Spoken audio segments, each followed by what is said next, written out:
So life is full of oxymorons, these contradictions, these kind of paradoxes, like green oranges. Seriously funny. So is it serious or is it funny? And why do I have to act natural? Yeah? And if I only have a choice, then by definition, doesn't that mean there is no choice? And which world is it? Am I living in the virtual? Or is it our current reality?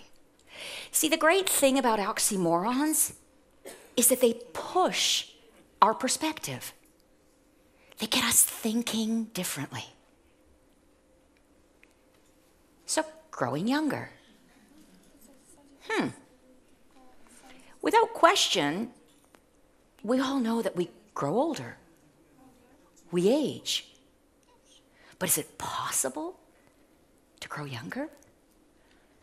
See, there's actually a word for it. And the word is juvenescence.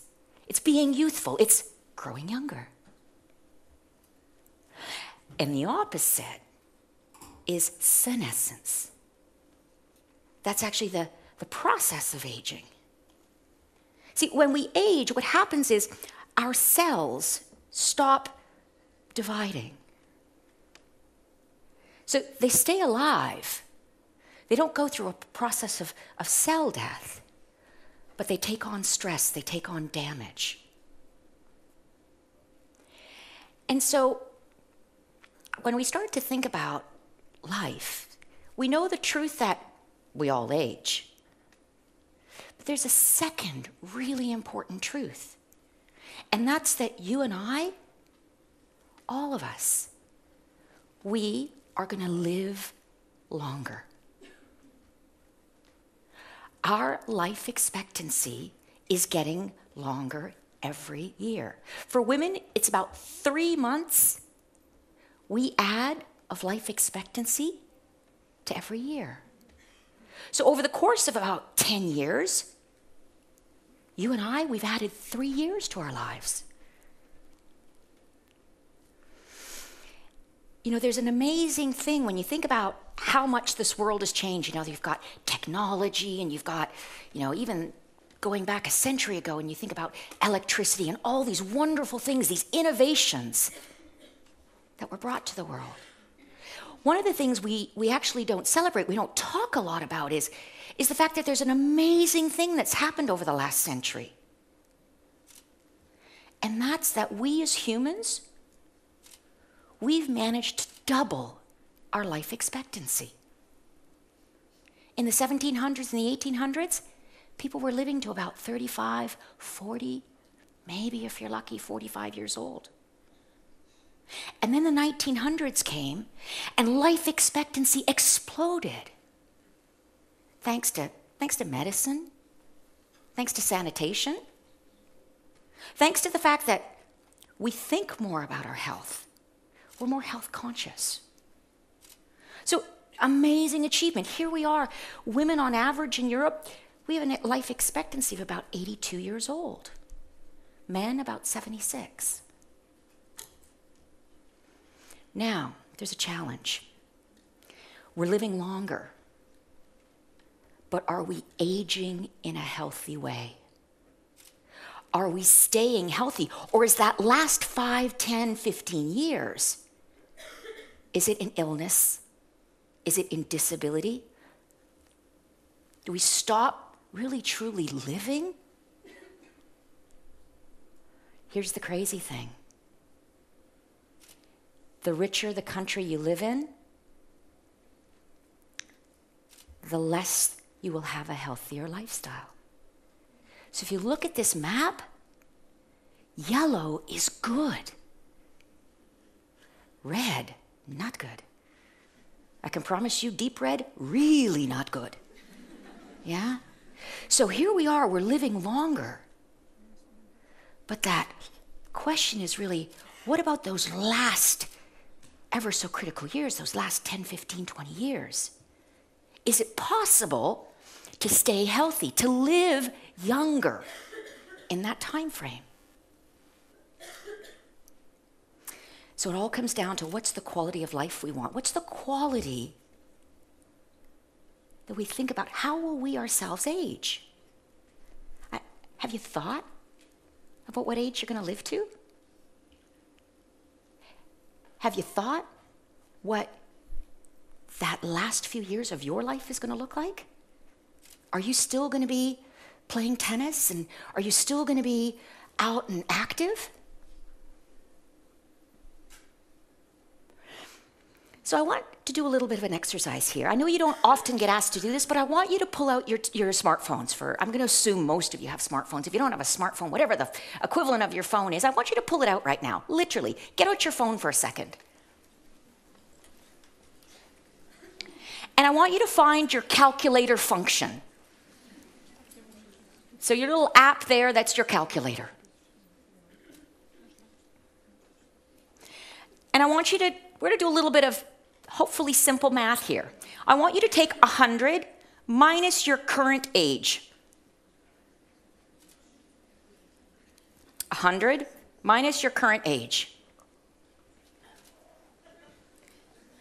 Yes, you can do that. And I'm pretty sure there's no one here that's over 100, so you're not getting a minus number yet. Yeah? Okay, now, here's where the math starts to come in. What I want you to do is I want you to multiply that number that's on your screen by 8,736, exactly. Multiply that out. Okay, so what number did you get? 506,000. Another number? 600,000, yeah? What? Give me one more number. 540. Okay. What is that number?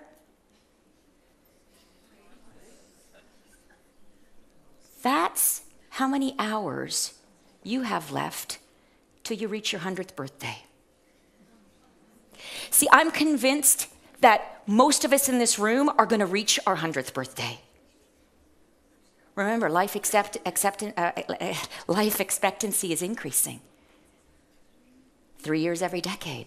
And if we're conscious about this and if we do this right, there's no question that many of us are going to reach 100. So whether you have 400 or 500, 600,000 hours left, wow. Now let's put that into perspective. Is that a lot of time? So there's this theory called the 10,000 hour rule. It was kind of popularized by Malcolm Gladwell when he wrote his book Outliers. It gets a little bit of controversy these days because people say, he oversimplified. But for the sake of today, let's just assume that the concept is valid. And the concept says that it basically takes 10,000 hours of invested time to get good at something, to master something.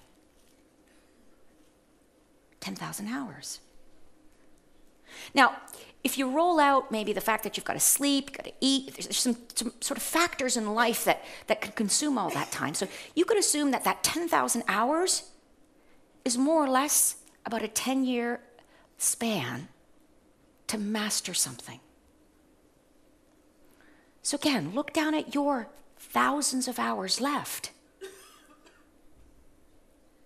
And it gets you start to think, what potential lies ahead of me?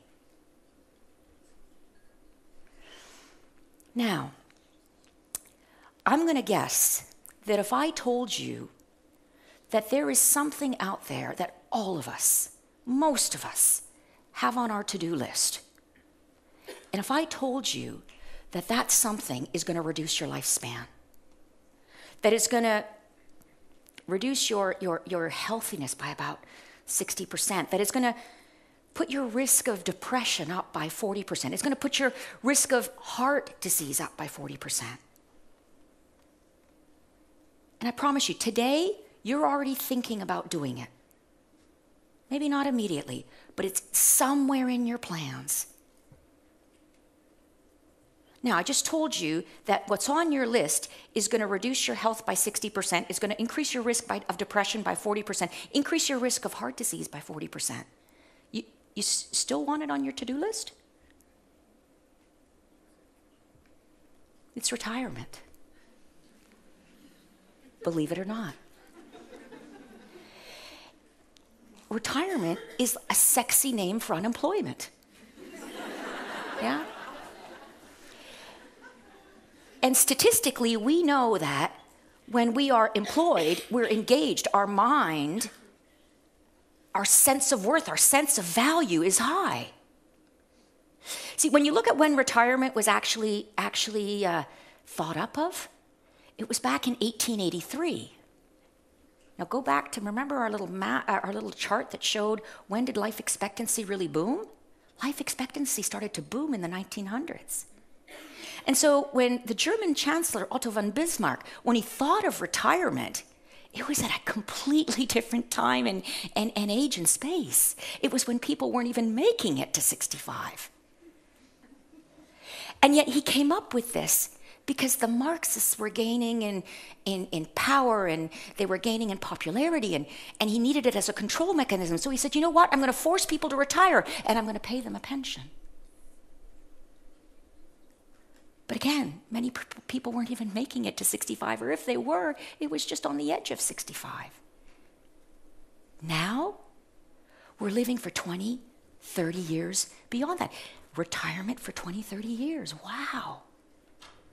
See, the problem is that when we think about aging, aging actually starts, believe it or not, when you hit 40. Yes, 40, just to be clear, okay? It's when your brain and your body starts to slow down. Remember that cell splitting I talked about? I'll give you an example of your brain. When you're in your 20s, that's when your neurons start to decrease. By the time you hit 40,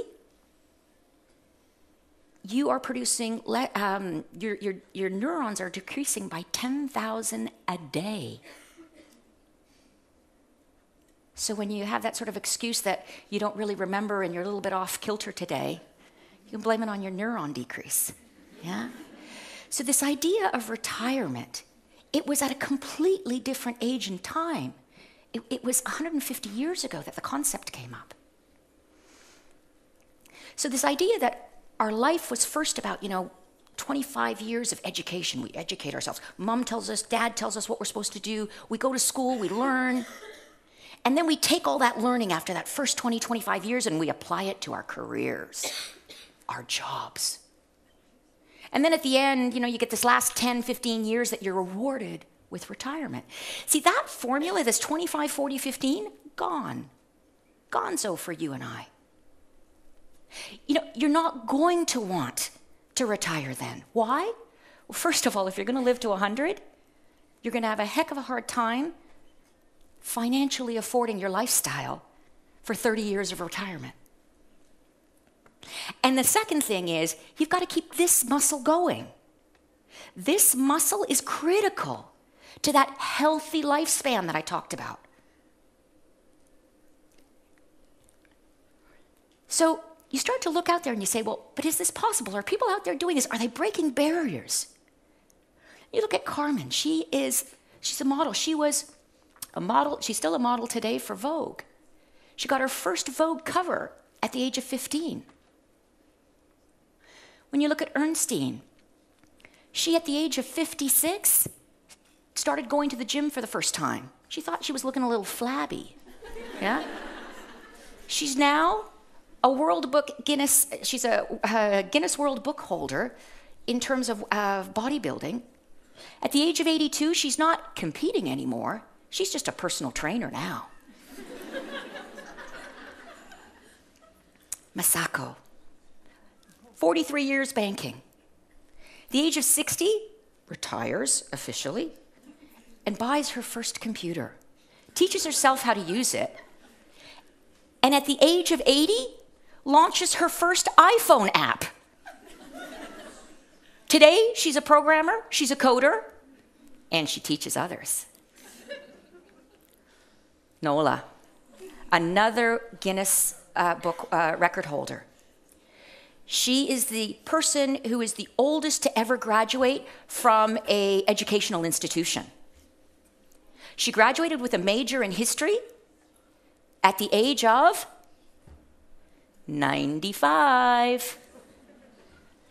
But what makes her story even more special is, you know who was in her graduating class?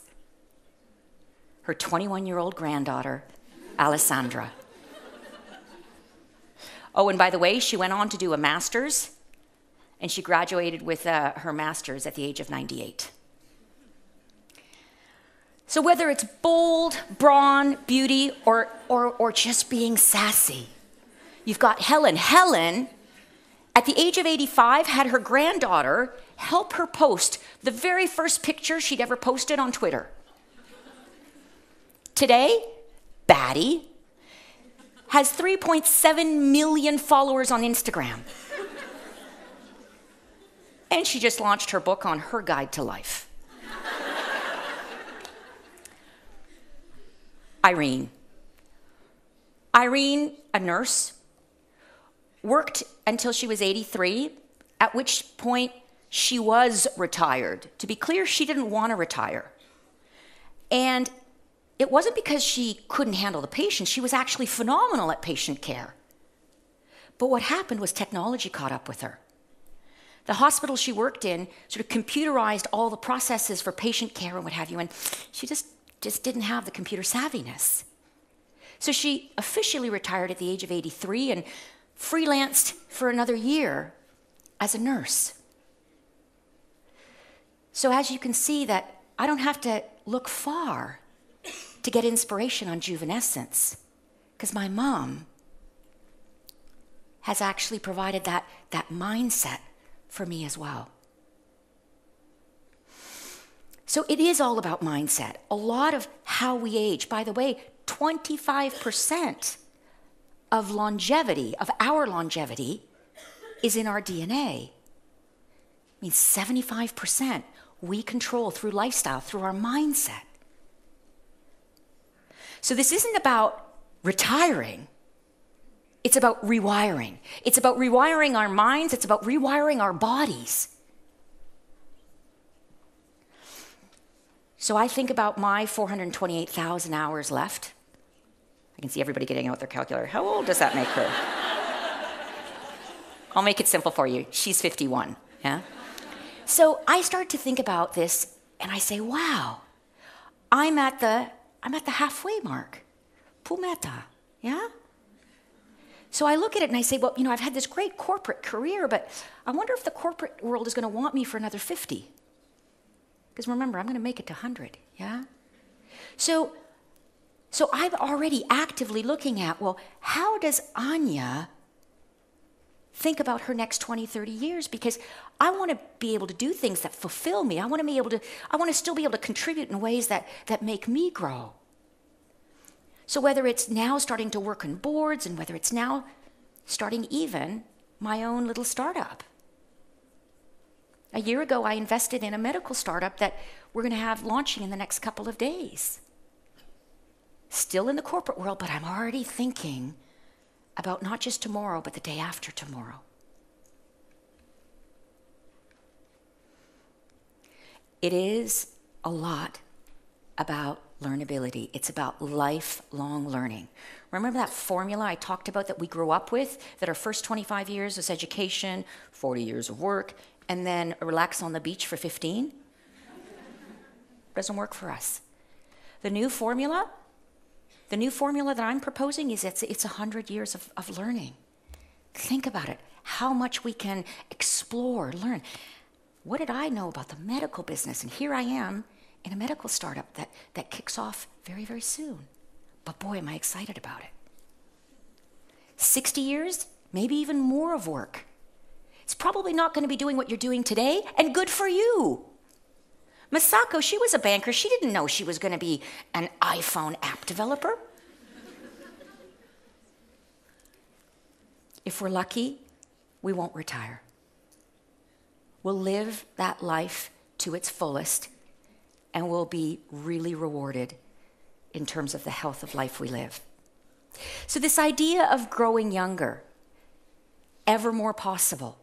Remember what I said, 25% of our longevity is determined by our genes, 75% is within our control. And so I want you to think about today, the choices you're making. I want you to think about your mindset today, about the quality of life you're living and the quality of life you want to live.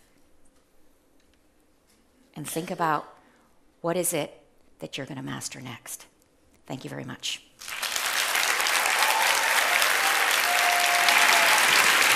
Ania Jakubowski.